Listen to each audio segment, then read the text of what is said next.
ಎಲ್ಲರಿಗೂ ನಮಸ್ಕಾರ. ಇಂದಿನ ವಿಡಿಯೋದಲ್ಲಿ ನಾವು TETಯ ಪತ್ರಿಕೆ 1 ಮತ್ತು 2ಕ್ಕೆ ಸಂಬಂಧಿಸಿದಂತೆ ಗಣಿತ ವಿಷಯದಲ್ಲಿ ಬರುವಂಥ ಪ್ರಮುಖ ಪಾಠಗಳು ಮತ್ತು ಅದರಲ್ಲಿ ಬರುವಂತಹ ಕೆಲವೊಂದಿಷ್ಟು ಪ್ರಶ್ನೆಗಳು ಮತ್ತು ಉತ್ತರಗಳ ಬಗ್ಗೆ ನಾವು ಇವತ್ತು ಡಿಸ್ಕಸ್ ಮಾಡೋಣ. ಸೊ ಅದರಲ್ಲಿ ಮೊದಲನೆಯ ಪ್ರಶ್ನೆ ಈ ರೀತಿ ಇದೆ. 12, 21 ಮತ್ತು 15ರ ಮಸ ಮತ್ತು ಲಸಗಳು ಕ್ರಮವಾಗಿ ಈ ರೀತಿ ಕೊಟ್ಟಿದ್ದಾರೆ. ಸೊ ಅವುಗಳನ್ನ ನಾವೇನಪ್ಪ ಅಂದ್ರೆ ಕಂಡುಹಿಡೋಣ. ನಿಮಗೆಲ್ಲ ಗೊತ್ತಿದೆ, ಮಸ ಅಂದರೆ ಮಹತ್ತಮ ಸಾಮಾನ್ಯ ಅಪವರ್ತನ, ಲಸ ಅಂದರೆ ಲಘುತ್ತಮ ಸಾಮಾನ್ಯ ಅಪವರ್ತ್ಯ ಅಂತ. ಇವಾಗ ನಾವು ಮಸವನ್ನು ಕಂಡುಹಿಡೋಣ. ಅಂದರೆ ಕೊಟ್ಟಿರುವ ಸಂಖ್ಯೆಗಳು ಅವೆಲ್ಲವೇನಪ್ಪ ಅಂದರೆ ಒಂದೇ ಮಗ್ಗಿಯಿಂದ ಭಾಗ ಹೋಗ್ಬೇಕು. ಸೊ ಅಂತಹ ಸಂಖ್ಯೆಗಳು ಯಾವಪ್ಪ ಅಂದರೆ ಫಸ್ಟ್ 2ರಲ್ಲಿ 12 ಹೋಗುತ್ತೆ, ಆದರೆ 21, 15 ಹೋಗಲ್ಲ. ಆದ್ದರಿಂದ 3 ತಗೊಳ್ಳೋಣ. 3 4 3 7 3 5. ನೆಕ್ಸ್ಟ್ ನೋಡಿರಿ, 4 7 ಮತ್ತು 5 ಇವು 3 ಸಂಖ್ಯೆಗಳು ಒಂದೇ ಮಗ್ಗಿಂದ ಹೋಗಲ್ಲ. ಸೊ ಅದರಿಂದ ಇದರ ಒಂದು ಮೋಸ ಎಷ್ಟಪ್ಪ ಅಂದರೆ 3 ಅಂತ ಹೇಳ್ಬೋದು. ಇವು ಮೋಸ ಸಿಕ್ತು. ನೆಕ್ಸ್ಟ್ ಏನಪ್ಪ ಅಂದರೆ ನಾವು ಲಸವನ್ನು ಕಂಡುಹಿಡೋಣ. ಇವುಗಳ ಲಸವನ್ನು ನೋಡೋಣ. ಫಸ್ಟ್ 2ರಿಂದ ಭಾಗಿಸೋಣ. 2 6 2 ಮಗಿಲಿ 21 ಇಲ್ಲ, 21ಕ್ಕೆ 21, 15ಕ್ಕೆ 15. Next again 2 3 21ಕ್ಕೆ 21, 15ಕ್ಕೆ 15. ನೆಕ್ಸ್ಟ್ ಅಗೇನ್ 3ರಿಂದ ನೋಡೋಣ. 3 1 3 7 3 5. ನೆಕ್ಸ್ಟ್ 5ರಿಂದ ಭಾಗಿಸೋಣ. 1ಕ್ಕೆ 1, 7ಕ್ಕೆ 7, 5 1. ಲಾಸ್ಟ್ 7ರಿಂದ ಭಾಗಿಸೋಣ. 7 1 1. ನೆಕ್ಸ್ಟ್ ಇಲ್ಲಿ ಸಂಖ್ಯೆಗಳಿದ್ದಾವೆ, ಅವನು ಗುಣಿಸೋಣ. 2 7 4, 4 3 12, 12 60, 67 420. ಅಂದರೆ 12, 21 ಮತ್ತು 15ರ ಒಂದು ಲಸ ಎಷ್ಟಪ್ಪ ಅಂದರೆ 420 ಸಿಕ್ತು. ಸೊ ಇವಾಗ ಮಸಹ 3 ಸಿಕ್ತು, ಲಸ ಎಷ್ಟು ಸಿಕ್ತು 420 ಸಿಕ್ತು. ಸೊ ಅದರಿಂದ ಸರಿಯಾದ ಉತ್ತರ ಏನಪ್ಪ ಅಂದರೆ ಆಪ್ಷನ್ ಸಿ ಅಂತ ಹೇಳ್ಬೋದು. ಎರಡನೇ ಪ್ರಶ್ನೆ, ರೂಟ್ 20ರೊಂದಿಗೆ ಗುಣಿಸಿದಾಗ ಭಾಗಲಬ್ಧ ಸಂಖ್ಯೆಯನ್ನು ಪಡೆಯಲು ಗುಣಿಸಬೇಕಾದ ಅತಿ ಚಿಕ್ಕ ಅಭಾಗಲಬ್ಧ ಸಂಖ್ಯೆ ಯಾವುದಂತ ಕೇಳ್ತಾರೆ.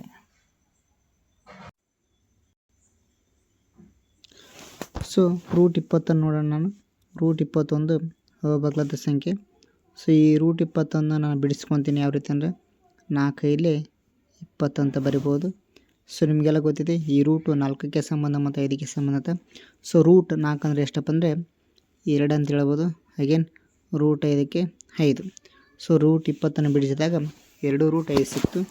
ಸೊ ಇವಾಗ ನಾನು 2 ರೂಟ್ 5 ಗುಂಡ್ಲೆ, ಸೊ ಇಲ್ಲಿರುವಂಥ ಒಂದು ಅಭಾಗಲಬ್ಧ ಸಂಖ್ಯೆನ ಗುಣಿಸೋಣ ನಾನು. ಅದ್ರಿಂದಪ್ಪ ಅಂದ್ರೆ ರೂಟ್ 5 ಅಂತ ಗುಣಿಸ್ತೀನಿ ನಾನು. ಸೊ 2ಕ್ಕೆ 2 ಗುಂಡ್ಲೆ ರೂಟ್ 5 ಗುಂಡ್ಲೆ ರೂಟ್ 5 ಎಷ್ಟಪ್ಪ ಅಂದ್ರೆ ರೂಟ್ 5 ಸ್ಕ್ವೇರ್ ಆಗುತ್ತೆ.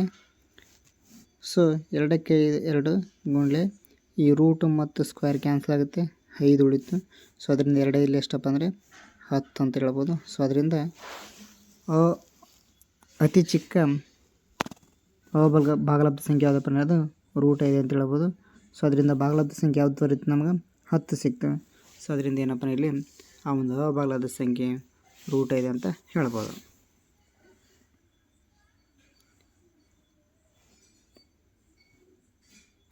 ನೆಕ್ಸ್ಟ್ 3ನೇ ಪ್ರಶ್ನೆ ಇದೆ ನೋಡಿರಿ. 3 ರ ಘಾತ 4 ಗುಂಡ್ಲೆ 2 ರ ಘಾತ 2 ಗುಂಡ್ಲೆ 7 ರ ಘಾತ 3 ಮತ್ತು 3 ರ ಘಾತ 2 ಗುಂಡ್ಲೆ 5 ಗುಂಡ್ಲೆ 7ರ ಮಸ ಕೇಳಿದ್ದಾರೆ. ಸೊ ನಿಮಗೆಲ್ಲ ಗೊತ್ತಿದೆ, ಇಲ್ಲಿ ಮಸ ಅಂದಾಗ ಏನಪ್ಪ ಅಂದರೆ ಸೊ ಈ ಸಂಖ್ಯೆಗಳ ಗುಂಪನ್ನು ಹೋಲಿಕೆ ಮಾಡ್ಕೋಬೇಕು. ಸೊ ಇದರಲ್ಲಿ 3 ಕಾಮನ್ ಇದೆ ಮತ್ತು ಇದರಲ್ಲಿ 3 ಇದೆ. ನೆಕ್ಸ್ಟ್ ಇದರಲ್ಲಿ 7 ಇದೆ ಮತ್ತು ಇದರಲ್ಲಿ ಕೂಡ 7 ಇದೆ. ಸೊ ಇವುಗಳನ್ನು ಅಷ್ಟೇ ನೋಡೋಣ ನಾವೀಗ. ಸೊ ಇಲ್ಲಿ 3 ರ ಘಾತ 4 ಮತ್ತು 3 ರ ಘಾತ 2 ಇದೊಂದು ಗುಂಪಿದೆ.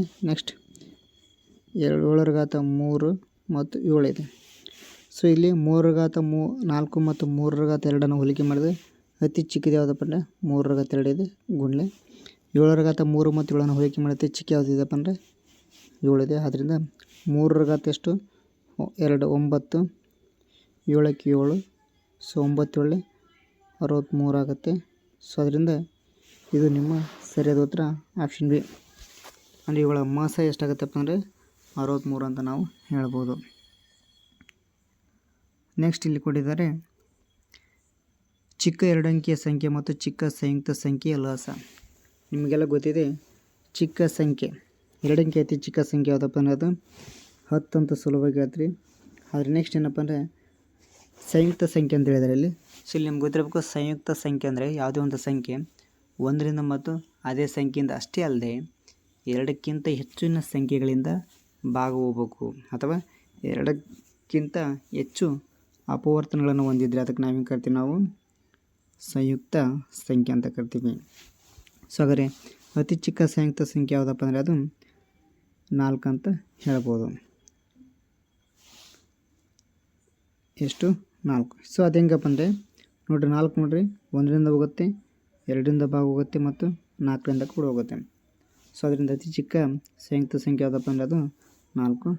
ಸೊ ಇಲ್ಲೇನು ಪ್ರಶ್ನೆ ಕೇಳಿದರೆ ಎರಡಂಕಿ ಅತಿ ಚಿಕ್ಕ ಸಂಖ್ಯೆ ಮತ್ತು ಎರಡಂಕಿ ಅತಿ ಚಿಕ್ಕ ಸಂಖ್ಯೆ 10 ಮತ್ತು ಅತಿ ಚಿಕ್ಕ ಸಂಯುಕ್ತ ಸಂಖ್ಯೆ ಎಷ್ಟಪ್ಪ 4. ಸೊ ಇವುಗಳ ಲಸ ಕೇಳಿದರೆ ಲಸವನ್ನು ಬಿಡಿಸೋಣ.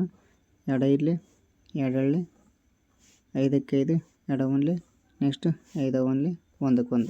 So 2 4 4 20. So option C is the right answer ಅಂತ ಕೂಡ ಇಲ್ಲಿ ಹೇಳ್ಬೋದು. ಇಲ್ಲಿ ನೋಡ್ರಿ 6 ಕೊಟ್ಟಿದ್ದಾರೆ. 6 ನೋಡ್ರಿ 6 ಕೂಡ 1ರಿಂದ ಹೋಗುತ್ತೆ, 2ರಿಂದ 3ರಿಂದ 6ರಿಂದ ಹೋಗುತ್ತೆ. 10 ಕೂಡ 1ರಿಂದ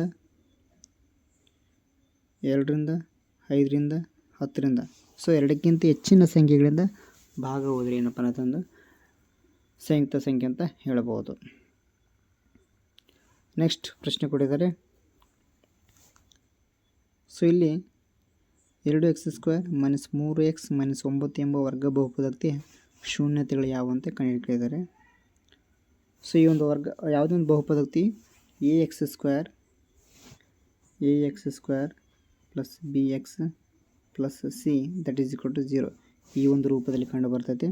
ಸೊ ಇಲ್ಲಿ a ವ್ಯಾಲ್ಯೂ ಎಷ್ಟಾಗುತ್ತೆ 2 ಆಗುತ್ತೆ, b ವ್ಯಾಲ್ಯೂ ಎಷ್ಟಾಗುತ್ತೆ 3 ಆಗುತ್ತೆ, -3 ಆಗುತ್ತೆ, c ವ್ಯಾಲ್ಯೂ ಎಷ್ಟಾಗುತ್ತೆ ಇಲ್ಲಿ -9 ಆಗುತ್ತೆ ಅಂತ ಹೇಳ್ಬೋದು. ಸೊ ನೆಕ್ಸ್ಟ್ ಏನು ಮಾಡಬೇಕಪ್ಪ ಅಂದ್ರೆ ಎ ಮತ್ತು ಸಿನ ಗುಣಿಸ್ಬೇಕು ನಾವು. 2 9 ಎಷ್ಟಾಗುತ್ತೆ -18 ಆಗುತ್ತೆ. ಅಂದರೆ ಯಾವುದೇ ಎರಡು ಸಂಖ್ಯೆಗಳನ್ನು ಗುಣಿಸಿದಾಗ -18 ಬರುವಂತೆ ಅಥವಾ ಯಾವುದೇ ಎರಡು ಅಂಕಿಗಳನ್ನು ಕೂಡಿಸಿ ಕಳೆದಾಗ -3 ಬರುವಂತೆ ಏನಪ್ಪ ನಾವು ಆ ಒಂದೆರಡು ಸಂಖ್ಯೆಗಳನ್ನು ಕಂಡುಹಿಡಬೇಕು. ಸೊ ಈಗ ನೋಡೋಣ ನಾವು ಯಾವ ಅಂತ. ಸೊ ಈಗ -6 ಮತ್ತು +3 ಗುಣಿಸಿದಾಗ ಅಥವಾ ಕೂಡಿಸಿದಾಗ ಏನಪ್ಪ ನಾವು ಅಂದುಕೊಂಡಂಥ ಸಂಖ್ಯೆಗಳು ಸಿಗ್ತವೆ. ಸೊ 6 3 18 -18 ಆಗುತ್ತೆ. -6 + 3 ಎಷ್ಟಾಗುತ್ತಪ್ಪ ಅಂದರೆ -3 ಸಿಗುತ್ತೆ. ಸೊ ಅದರಿಂದ ಇಲ್ಲಿ ಏನಪ್ಪ ನೆಕ್ಸ್ಟ್ ಈಗ ಇವೆರಡರಲ್ಲಿ ಯಾವ ಸಾಮಾನ್ಯ 2x ಸಾಮಾನ್ಯ ಇದೆ. 2x ಸಾಮಾನ್ಯ ತೊಗೊಂಡ್ರೆ ಸೊ 2x² 2x ಹೊರಗಡೆ ಬಂದರೆ x ಉಳಿತು. -2 3 6. ನೆಕ್ಸ್ಟ್ ಇಲ್ಲಿ 3 ಕಾಮ ತೊಗೊಳ್ಳೋಣ. 3ಕ್ಕೆ 3. ಸೊ ಇಲ್ಲಿ x ಇದೆ ನೋಡ್ರಿ ಇಲ್ಲಿ. ಸೊ ಅದರಿಂದ +3x ಐತೆ 3 ತೊಗೊಂಡು ಕಾಮನ್. ಸೊ ಇಲ್ಲೇನು ಉಳಿತಪ್ಪ ಅಂದ್ರೆ x ಉಳಿತು. -3 9 -3 3 9. ಸೊ ನೋಡಿರಿ x - 3 x - 3 ಸೇಮ್ ಉಳಿತು. ಸೊ ಅದರಿಂದ x - 3 ಆಮೇಲೆ ಬ್ರಾಕೆಟ್ 2x + 3. ಸೊ ಇಲ್ಲಿ x - 3 = 0 ಅಂತ ತೆಗೆದುಕೊಂಡಾಗ x ಎಷ್ಟಾಗುತ್ತೆ +3 ಆಗುತ್ತೆ. x ಎಷ್ಟಾಗುತ್ತೆ +3 ಆಗುತ್ತೆ. ನೋಡಿರಿ ಆಪ್ಷನಲ್ಲಿ +3 ಅನ್ನೋದು ಎ ಮತ್ತು ಸಿ ಇದೆ. ನೆಕ್ಸ್ಟ್ ನೋಡೋಣ ಇನ್ನೊಂದು ಸಂಖ್ಯೆ ಇದೆ. ಸೊ ಅದೇನಪ್ಪ ಅಂದರೆ 2x + 3 = 0 ತೊಗೊಳ್ಳೋಣ. 2x + 3 = 0 ತೆಗೆದುಕೊಂಡಾಗ ನೆಕ್ಸ್ಟ್ ವ್ಯಾಲ್ಯೂ ಬೇಕು. So 2x = -3. ಸೊ x ಎಷ್ಟಪ್ಪ ಅಂದರೆ -3/2. ಸೊ ಇವೇನಪ್ಪ ಅಂದರೆ ಸೊ ಇವು ಅದರ ಒಂದೆರಡು ಶೂನ್ಯತೆಗಳಾಗುತ್ತೆ. ಯಾವಪ್ಪ ಅಂದ್ರೆ 3 ಮತ್ತು -3/2. ಸೊ ಅದರಿಂದ ಆಪ್ಷನ್ ಎ ಆಗುತ್ತೆ. ಏನಪ್ಪ ಅಂದರೆ option A is the right answer. So ಈ ರೀತಿಯಾಗಿ ಏನಪ್ಪ ನಾವು ಶೂನ್ಯತೆಗಳನ್ನು ಕಂಡುಹಿಡಿಯಬಹುದು. ನೆಕ್ಸ್ಟ್ ಪ್ರಶ್ನೆ ಇದೆ ಇಲ್ಲಿ ನೋಡ್ರಿ. ಈ ಒಂದು ಪ್ರಶ್ನೆಯು 10ನೇ ತರಗತಿಯಲ್ಲಿ ಬರುತ್ತೆ ಬಹುಪದೋಕ್ತಿಗಳಂತ. ಸೊ ಒಂದು ವರ್ಗ ಬಹುಪದೋಕ್ತಿಯ ಶೂನ್ಯತೆಗಳ ಮೊತ್ತ ಮತ್ತು ಗುಣಲಬ್ಧ ಕ್ರಮವಾಗಿ 3 ಮತ್ತು -10 ಆಗಿದ್ದರೆ ಸೊ ಹಾಗಾದರೆ ಆ ಒಂದು ಬಹುಪದೋಕ್ತಿ ಯಾವುದಂತ ಕೇಳಿದ್ದಾರೆ.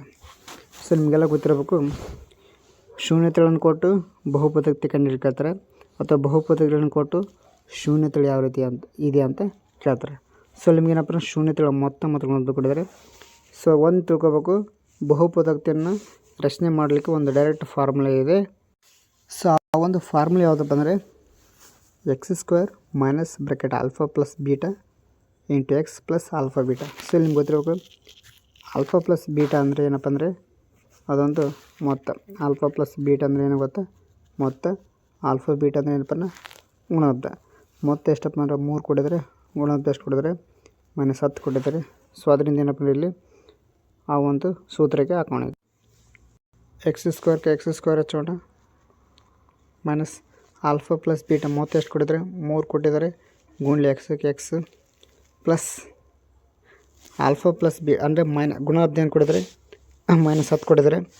ಸೊ ಅದರಿಂದ ಪ್ಲಸ್ ಇಂಟು ಮೈನಸ್ ಆಗುತ್ತೆ, -10 ಆಗುತ್ತೆ. ಸೊ ಅದರಿಂದ ಈ ಒಂದು ಬಹುಪದಕ್ಕೆ ಎಷ್ಟಪ್ಪ ಅಂದರೆ x² minus 3x minus 10. So ಅದರಿಂದ ಆಪ್ಷನ್ ಯಾವುದಪ್ಪ ಅಂದರೆ ಬಿ ಸರಿಯಾದ ಉತ್ತರ ಆಗುತ್ತೆ. ಯಾವುದಪ್ಪ ಅಂದರೆ x² ಮೈನಸ್ 3x ಮೈನಸ್ 10 ಇದೆಯಪ್ಪ ಅಂದರೆ ಇದೊಂದು ಬಹುಪದಕ್ಕೆ ಆಗುತ್ತೆ ಅಂತ ಹೇಳ್ಬೋದು.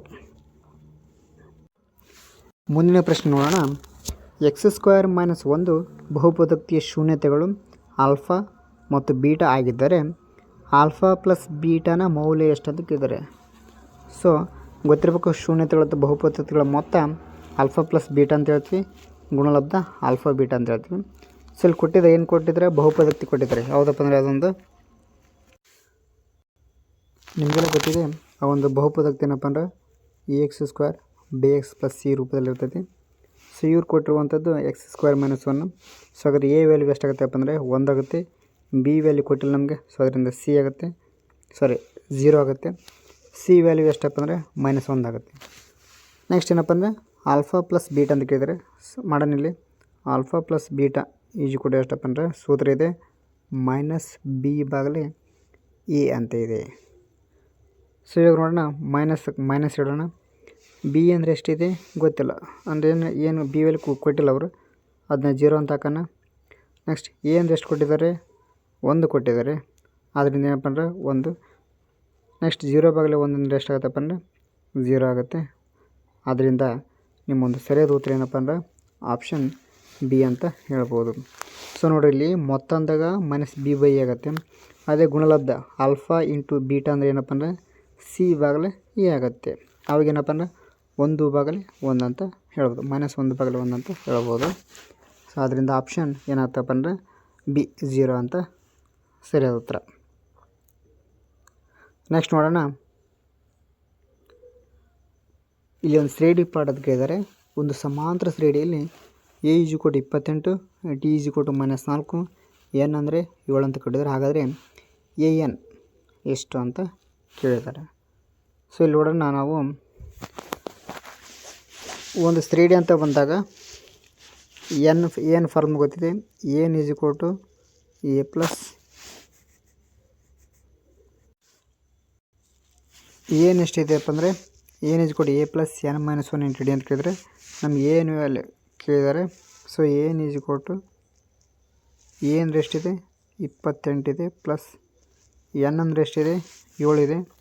ಸೊ ಅದರಿಂದ 7 - 1 ಅಂದರೆ 6 ಆಗುತ್ತೆ, ಗುಂಡ್ಲೆ ಡಿ ಅಂದರೆ ಎಷ್ಟಿದೆ -4 ಇದೆ, -4 ಇಡೋಣ.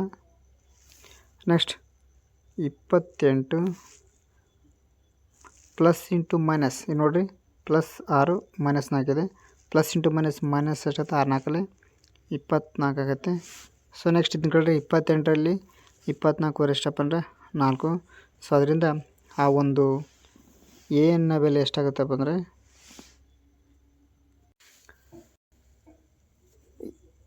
ಆಪ್ಷನ್ ಎ ಎಷ್ಟಾಗುತ್ತಪ್ಪ ಅಂದರೆ 4 ಅಂತ ಹೇಳ್ಬೋದು. ಅಂದರೆ ಆ ಒಂದು ಎನ್ನ ಬೆಲೆ ಎಷ್ಟು 4 ಅಂತ ಕೂಡ ಇಲ್ಲಿ ಹೇಳ್ಬೋದು. ನೆಕ್ಸ್ಟ್ ಮುಂದಿನ ಒಂದು ಲೆಕ್ಕ ನೋಡೋಣ. ಸೊ ಏನು ಹೇಳ್ತಪ್ಪ ಅಂದರೆ ಏನು ಕೊಟ್ಟಿದ್ದಾರೆ ಇಲ್ಲಿ, n = 3n + 4 ಆಗಿರುವ ಒಂದು ಸಮಾಂತರ ಶ್ರೇಣಿಯ 12 ಪದಗಳ ಮೊತ್ತ ಕೇಳಿದ್ದಾರೆ. ಅಂದರೆ SN ಫಾರ್ಮುಲಾ ಹಾಕ್ಬೇಕು ನಾವು ಇಲ್ಲಿ. ಸೊ ಅದನ್ನು ಯಾವ ರೀತಿ ಮಾಡೋಣ. ಸೊ ಏನು ಕೊಟ್ಟಿದ್ರೆ ಏನು ಎಷ್ಟಿದೆ ನೋಡಿರಿ, ಏನು ಈಜ್ ಕೊಟ್ಟು 3n + 4. ಸೊ 12 ಕೇಳಿದ್ರೆ, ಸೊ ಫಾರ್ ಎಕ್ಸಾಂಪಲ್ n ಇದ್ದಿಲ್ಲ 1 ಹಾಕೋಣ, 3 ಗುಂಡ್ಲೆ n ಅಂದರೆ 1, 3 1 3 + 4 ಅಂದರೆ 7 ಆಯಿತು. A1 ಎಷ್ಟಾಯಿತು, 7 ಆಯ್ತು. ಸೊ ಅದೇ ರೀತಿ n ಇದ್ದಿಲ್ಲ ಎಷ್ಟು ಹಾಕೋಣ, 2 ಹಾಕೋಣ. ಸೊ ಅದನ್ನ A2 ಅಂತ ಕನ್ಸಿಡರ್ ಮಾಡೋಣ. 3 6, 6 + 4 10 ಆಗುತ್ತೆ A2 ವ್ಯಾಲ್ಯೂ. ನೆಕ್ಸ್ಟ್ A3 ಎಷ್ಟಾಗುತ್ತೆ, ಅದೇ ರೀತಿ ಈ n ಇದ್ದಿಲ್ಲ 3 ಹಾಕೋಣ, ಅಂದರೆ 3 3 9 + 4 13 ಆಗುತ್ತೆ. ಸೊ ಅದೇ ರೀತಿ 4 ಹಾಕಿದಾಗ ಎಷ್ಟಾಗುತ್ತೆ ಅಷ್ಟು. ಅದೇ ರೀತಿ ಎಷ್ಟು ಹಾಕ್ಬೇಕು ನಾವು, 12 ಹಾಕ್ಬೇಕು. ಅಂದರೆ n ಇದ್ದಿಲ್ಲ ಎಷ್ಟು ಹಾಕೋಣ, 12 ಹಾಕೋಣ. ಸೊ ಅವಾಗ 12 3 36 + 4 ಎಷ್ಟಾಗುತ್ತೆ, 36 + 4 ದಟ್ ಈಸ್ ಈಕ್ವಲ್ ಟು ಎಷ್ಟಾಗುತ್ತೆ, 40 ಆಗುತ್ತೆ. ಅಂದರೆ ಹನ್ನೆರಡನೇ ಪದ ಎಷ್ಟಾಗುತ್ತೆ, 40 ಆಯಿತು. ಬಟ್ ಅವ್ರು ಏನು ಕೇಳಿದ್ರೆ ಮೊತ್ತ ಕೇಳಿದ್ದಾರೆ. ಅಂದರೆ ಇದೇನಪ್ಪ ಇದು ನಾವು ಕೊನೆಯ ಪದ ಅಂತ ಹೇಳ್ಬೋದು. ಮೊದಲೇ ಪದ ಎಷ್ಟಾಗುತ್ತೆ, 7 ಆಗುತ್ತೆ. ಕೊನೆಯ ಪದ ಎಷ್ಟಾಗುತ್ತೆ, 40 ಆಗುತ್ತೆ. ಸೊ ಈಗ ನಾವು ಮೊತ್ತ ಕಂಡುಹಿಡಿಯೋ ಸೂತ್ರದಲ್ಲಿ ಹಾಕೊಂಡಿದ್ದನ್ನು. ಸೊ ಅದೇನು ಹೇಳುತ್ತಪ್ಪ ಅಂದರೆ Sn = n/2 bracket A + n ಅಂತ. ಸೊ ನಿಮಗೆಲ್ಲ ಗೊತ್ತಿದೆ n ಅಂದರೆ ಎಷ್ಟು ಅಂತ ಅರ್ಥ, ಇಲ್ಲಿ 12 ಅಂತ ಅರ್ಥ. 12 ಪದ ಅಂತ ಹೇಳಿದ್ರು ಅವರು. ಬಾಗಿಲು 2 ಕೇಳಿ A ಅಂದರೆ ಎಷ್ಟು ಬಂತು, ನಮ್ಮದು 7 ಬಂತು ಉತ್ತರ. ನೆಕ್ಸ್ಟ್ An ಅಂದರೆ ಕೊನೆಯ ಪದ ಎಷ್ಟು ಬಂತು, 40 ಬಂತು. ನೆಕ್ಸ್ಟ್ ಏನು ಮಾಡೋಣ, 2 1 2 6 ಆಮೇಲೆ ಏನಪ್ಪ 6 ಗುಂಡ್ಲೆ 40 + 7 ಎಷ್ಟಾಗುತ್ತಪ್ಪ ಅಂದರೆ 47 ಆಗುತ್ತೆ. ಸೊ ಅದರಿಂದ ಇದ್ರ ಉತ್ತರ ಎಷ್ಟಪ್ಪ ಅಂದರೆ 2 42 2 4 4 20 ಅಂದರೆ 282 ಆಗುತ್ತೆ. ಅಂದರೆ 12 ಪದಗಳ ಮೊತ್ತ ಎಷ್ಟಾಗುತ್ತೆ, 282. ಆಪ್ಷನ್ ಸಿ ಏನಪ್ಪ ಅಂದರೆ ನಿಮ್ಮ ಸರಿಯಾದ ಉತ್ತರ ಆಗುತ್ತೆ ಅಂತ ಹೇಳ್ಬೋದು. Next last but not least question ಅನ್ನೋದೇ. ಸೊ ಈ ಒಂದು ಇದು ಏನಪ್ಪ ಅಂದರೆ ತ್ರಿಕೋನಮಿತಿಗೆ ಸಂಬಂಧಿಸಿದಂಥ ಕ್ವೆಶನ್ ಇದು. ಸೊ ಇದು ಯಾವ ರೀತಿ ಹೇಳ್ತಪ್ಪ ಅಂದರೆ ತ್ರಿಭುಜ ABC-ಯಲ್ಲಿ ಆ್ಯಂಗಲ್ ಕೋನ ಕೊಟ್ಟಿದ್ದಾರೆ. ಯಾವುದು ಕೋನ, ಬಿ ಅಂದರೆ 90 ಡಿಗ್ರಿ ಅಂತ ಕೊಟ್ಟಿದ್ದಾರೆ. ಸೊ ಅಲ್ಲಿ AB ಬಾಹುವಿನ ಅಳತೆ 6 ಸೆಂಟಿಮೀಟರು, BC ಬಾಹುವಿನ ಅಳತೆ 8 ಸೆಂಟಿಮೀಟ್ರ್ ಆದಂಥ ಸಂದರ್ಭದಲ್ಲಿ ಸೈನ್ ಎ, ಇದು ಇಂಪಾರ್ಟೆಂಟ್, ಇದು ಯಾವ ಒಂದು ಬಾಹುವಿನ ಕೋನ ಕೇಳ್ತಾರೆ. ಸೊ ಅದರ ಒಂದು ಆಧಾರವಾಗಿ ಇಟ್ಟುಕೊಂಡು ಏನಪ್ಪ ನಾವಿಲ್ಲಿ ಲೆಕ್ಕವನ್ನು ಬಿಡಿಸಬೇಕಾಗತ್ತೆ. ಸೊ ಸೈನ್ ಎನ ಬೆಲೆಯನ್ನು ಕಂಡುಹಿಡಿ ಅಂತ ಹೇಳಿದ್ದಾರೆ. ಸೊ ಇಲ್ಲಿ ಫಸ್ಟ್ ನಾವು ಚಿತ್ರವನ್ನು ಹಾಕೊಂಡು ನೋಡೋಣ. ಚಿತ್ರವನ್ನು ಹಾಕಿದ ನಂತರ ಇದೊಂದು ಲಂಬಕೋನ ತ್ರಿಭುಜ ಆಗಿದ್ದು ಕೋನ ಬಿ ಎಷ್ಟು ಕೊಡಿದ್ರೆ 90 ಡಿಗ್ರಿ ಅಂತ ಅರ್ಥ. ಸೊ AB ಅಂದರೆ 6 ಸೆಂಟಿಮೀಟರು, BC ಅಂದರೆ ಏನಪ್ಪ ಅಂದ್ರೆ 8 ಸೆಂಟಿಮೀಟ್ರ್ ಆಗುತ್ತೆ. ಸೊ ಹಾಗಾದ್ರೆ ನಾವಿಲ್ಲಿ ಏನಪ್ಪ ಅಂದ್ರೆ ಇನ್ನೊಂದು AC ಬಾಹುವನ್ನು ಕಂಡುಹಿಡ್ಬೇಕು ನಾವು. ಇದಕ್ಕೇನು ಕರಿತೀವಿ ನಾವು, ವಿಕರ್ಣ ಅಂತ ಕರಿತೀವಿ. ವಿಕರ್ಣವನ್ನು ಕಂಡುಹಿಡ್ಬೇಕಾದ್ರೆ ನಾವು ಪೈಥಾಗೊರಸ್ನ ಪ್ರಮೇಯ ಗೊತ್ತಿರೋ ನಿಮ್ಗೆ. ಏನಪ್ಪ ಒಂದು ಲಂಬಕೋನ ತ್ರಿಭುಜದಲ್ಲಿ ವಿಕರ್ಣದ ಬಾಹುವಿನ ಏನತ್ತಪ್ಪ, ವಿಕರ್ಣದ ಹೇಳ್ತೀವಿ ಏನಪ್ಪ ಅಂದ್ರೆ ಉಳಿದೆರಡು ಬಾಹುಗಳ ವರ್ಗಗಳ ಮೊತ್ತಕ್ಕೆ ಏನಪ್ಪ ಅಂದ್ರೆ ಸಮನಾಗಿರುತ್ತೆ ಅಂತ ಹೇಳ್ಬೋದು. ಸೊ ಅದರ ಲೆಕ್ಕವನ್ನು ಬಿಡಿಸಿದಾಗ ಸೊ ಇಲ್ಲಿ AB² + BC² = AC² ಆಗುತ್ತೆ. ಸೊ AC² = 6² + 8² ಮಾಡಿದಾಗ 36 + 64 100 ಆಗುತ್ತೆ. ಸೊ ಇಲ್ಲಿ AC² ಇದೆ, ಈ ಸ್ಕ್ವೇರ್ ತೆಗೆದ್ರೆ ಏನತ್ತಪ್ಪ ಅಂದ್ರೆ ರೂಟ್ ಆಗುತ್ತೆ. ಸೊ ರೂಟ್ 100 ಅಂದರೆ ಎಷ್ಟಾಗುತ್ತಪ್ಪ ಅಂದರೆ 10 ಅಂತ ಹೇಳ್ಬೋದು ನಾವು. ಅಂದ್ರೆ AC ಬಾಹುವಿನ ಅಳತೆ ಎಷ್ಟಪ್ಪ ಅಂದ್ರೆ 10 ಅಂತ ಸುಲಭವಾಗಿ ನಾವು ಕಂಡುಹಿಡಿಬೋದು. ತದನಂತರ ಏನಪ್ಪ ಅಂದ್ರೆ ಸೈನ್ ಎ ಹೇಳಿದರೆ ಅಂದರೆ A1 ಆಧಾರವಾಗಿ ಇಟ್ಟುಕೊಂಡು ನಾವು ತೆಗೆದುಕೊಳ್ಬೇಕು. ಸೈನ್ ಎ ಫಾರ್ಮುಲಾಕು ಅಂದರೆ ಸೈನ್ ಥೀಟಾ ಫಾರ್ಮ್ ಅಂತ ಅರ್ಥ. ಸೈನ್ ಎ = ಸೈನ್ ಥೀಟಾ ಗೊತ್ತಿರಬೇಕು, ಅಭಿಮುಖ ಬಾಗಲೇ ವಿಕರ್ಣ ಅಂತ, ಅಭಿಮುಖ ಬಾಹು ಬಾಗಲೇ ವಿಕರ್ಣ ಅಂತ ಕರಿತೀವಿ. ಸೈನ್ ಎ ಅಂದರೆ ಈ ಒಂದು ಕೋನವನ್ನು ಆಧಾರವಾಗಿ ಇಟ್ಕೊಂಡಾಗ ಇದರ ಒಂದು ಅಭಿಮುಖ ಯಾವುದಾಗುತ್ತಪ್ಪ ಅಂದರೆ BC ಆಗುತ್ತೆ. BC ಅಂದರೆ ಎಷ್ಟಪ್ಪ ಅಂದರೆ 8 ಆಗುತ್ತೆ. ವಿಕರ್ಣ ಎಷ್ಟಿದೆ ಆಲ್ರೆಡಿ ಗೊತ್ತಿದೆ ನಿಮಗೆ. ವಿಕರ್ಣ ಎಷ್ಟು ನಾವು ಕಂಡುಹಿಡಿದ್ವಿ, ಅದು 10 ಆಗುತ್ತೆ. ಸೊ ಅದರಿಂದ ಸೈನ್ ಎನ ಬೆಲೆ ಏನಪ್ಪ ಅಂದ್ರೆ 8/10 ಅಂತ ಹೇಳ್ಬೋದು. ಆದ್ದರಿಂದ ಆಪ್ಷನ್ ಸಿ ಒಂದು ಏನತ್ತಪ್ಪ ನಿಮ್ಮ ಸರಿಯಾದ ಉತ್ತರ ಆಗತ್ತಂತ ಹೇಳ್ಬೋದು. ಸೊ ಈ ರೀತಿಯಾಗಿ ಏನಪ್ಪ ಅಂದ್ರೆ ಪ್ರತಿಯೊಂದು ಪಾಠದಲ್ಲಿ ಏನಪ್ಪ ಅಂದ್ರೆ ಕ್ವಶನ್ ಬರ್ತಿದ್ದ ಒಂದೊಂದಾಗಿ ಏನಪ್ಪ ಅಂದ್ರೆ ಬಿಡಿಸ್ಕೊಂಡು ಹೋಗ್ಬೇಕಾಗತ್ತೆ. ಸೊ ಇನ್ನು ಕೆಲವೊಂದಿಷ್ಟು ಪ್ರಶ್ನೆಗಳನ್ನು ಮತ್ತು ಉತ್ತರಗಳನ್ನು ಮುಂದಿನ ತರಗತಿಯಲ್ಲಿ ನಾವು ಮತ್ತೆ ಡಿಸ್ಕಸ್ ಮಾಡೋಣ. ನಮಸ್ಕಾರಗಳು.